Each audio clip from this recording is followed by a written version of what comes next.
Hi there, it's Mark here with the next video from my Draken Games video channel. This is video 13, I think, and it's called The Raid on Spurhaven. This is a follow-up to the last video, video 12. I'm doing 3 videos which are all about the mini-games which are part of my Mini-Games Compendium 2. Mini-Games Compendium 2 features 3 games that have all got the theme of my fantasy role-playing game Argor. However, don't worry if you've not got Argor, don't worry if you're not really into fantasy role-playing games, there's stuff here that's for you as well. So, without any further ado, talk to you about the concept of Raid on Spurhaven. The idea of this is it's a combined game which is an RPG scenario followed by a linked wargame. Both of them very small, 2-page RPG scenario, 2 pages of rules for the wargame, and the board and the counters. You can play either standalone, so you can play just the RPG scenario and don't bother with the wargame, or you can play the wargame by itself and don't bother with the RPG scenario that precedes it. However, if you do play 2 together, then the outcome of the scenario can influence the battle. If you are not into role-playing games, just skip the scenario. If you've got a role-playing game set of rules that's not Argor, you should find it quite easy to convert. Discussed this in previous videos. Argor has got a set of stats that are quite straightforward to transfer to other role-playing game systems. So, talking about the Raid on Spurhaven, this is a scenario where a party finds a scout from a human scout, a ranger. He's dead, but he's got a command on him. He's got an order on him to find something before a big raiding party of orcs finds it, and so it forces the party to do this instead. It's a very short scenario. Basically, they work out what's happening, they go to the place, they fight some orcs, hopefully they win, and they find the artifacts there. If they find all the artifacts and survive, then that will pass on the best sort of bonuses for the war game that follows. It's possible for them to maybe find one artifact which will help a bit, or of course they could all get killed, or find nothing, in which case the artifacts will not be found and there'll be no help in the battle for the free peoples, the humans and elves and dwarves who are defending this part of the island. There's just an excerpt from the RPG rules. As you can see, I've crammed in as much as I can, so there's lots of information within the map there, lots of little text boxes at the side.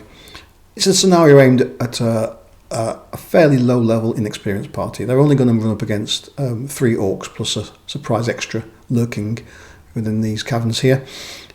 If you've got a more competent or more well-equipped party, you might need to throw in a couple of random wandering encounters as well, perhaps. So that's the RPG part of it. Moving on now to the second part of the game, which is the war game. I'll just try and bring up the actual battlefield. There we go, that's part of the battlefield. As you can see, bring the cursor back. It's a raid north and south. It fits on an A4 piece of paper. From the north, we'll have the above this.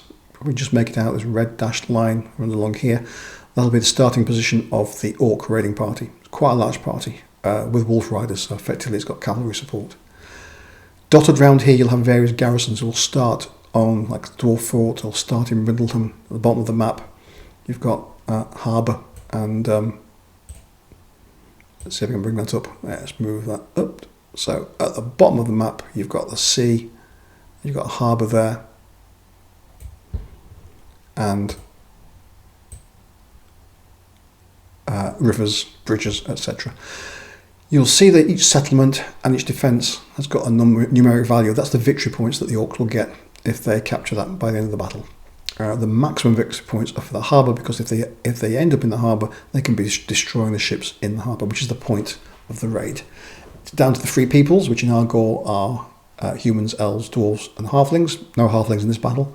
It's down to the free peoples' forces to resist the attack and try and stop that happening. The scenario, if you played it through, ended up at this tower up here.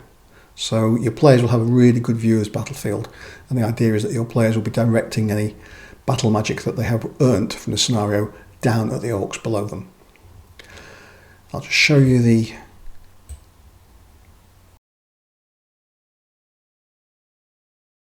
Again, if this lets me do it.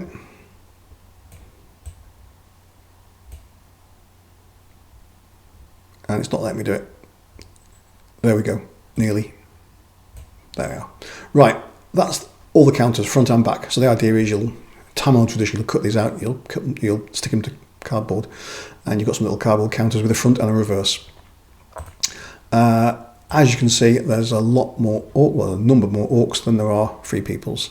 So you've got lesser orcs and great orcs, which in Argol correspond to like normal orcs and Uruk. You've got wolf riders, a mixed bag of defending. 3 units are quite low quality. They're just human militia, just local villagers who are going to pick up pitchforks and scythes and try and defend their homes as best they can. With only really 4 proper units, as you can see them there. You've got Western Light Infantry, you've got Human Heavy Infantry, Silver Elves and Dwarves. Whoops, move the counters there a bit. These little black things here, I can just point to them. Hard to point to a black thing with a black cursor, but these little black squares here, they're just like occupation flags. So the orcs don't have to stay on objective for it to be captured. They can land on it for a turn, then move off and leave a black flag behind them just to show they've occupied it. If there's a counterattack, if the free people then move onto that space later, end a turn there, then that flag is removed and it's no longer counted as occupied. But anything occupied at the end of the game, I think it's a 10-turn game, it's quite a short game, counts towards the Orcs' victory point totals. Orcs are just trying to get as many victory points as possible. The free peoples try and stop them. I'll have a look at the counter in a bit more detail. So we'll look at... Let me just relegate the game counters there. So there is a game counter expanded, of course, because they normally fit onto the hexes, for the Western Home Light Infantry. Western Home is a sort of elite human nation. So Western Home Light Infantry, as you might expect if you've seen my stuff previously, I'm not an artist and I'm not gone to town on art. So this is basically it. It's just a box with initials in it.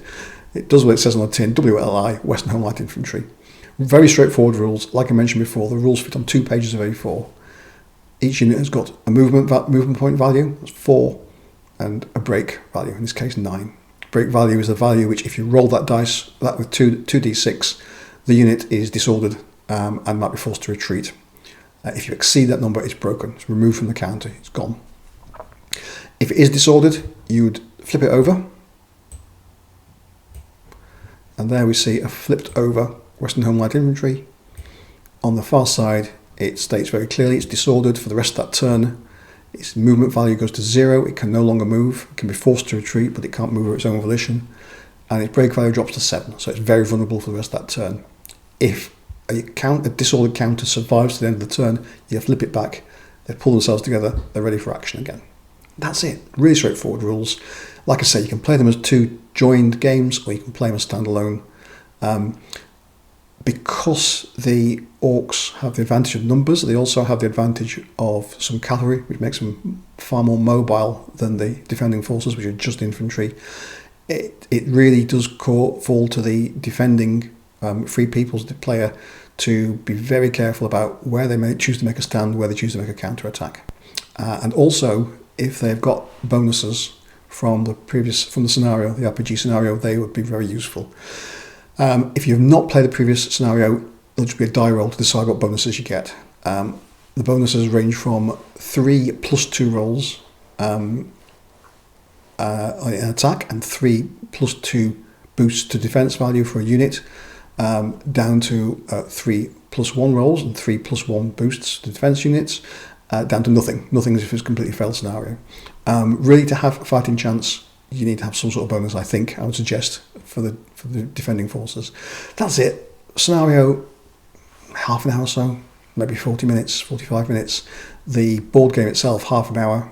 So they're not epic. That's the whole point of them being called mini-games. Hopefully a brief diversion, which you'll enjoy. Links will be down below, and the next video will be about the 3rd and final part of this compendium, which is another combined RPG scenario with a following battle as a war game. Okay, thank you very much. Speak to you all soon. Bye.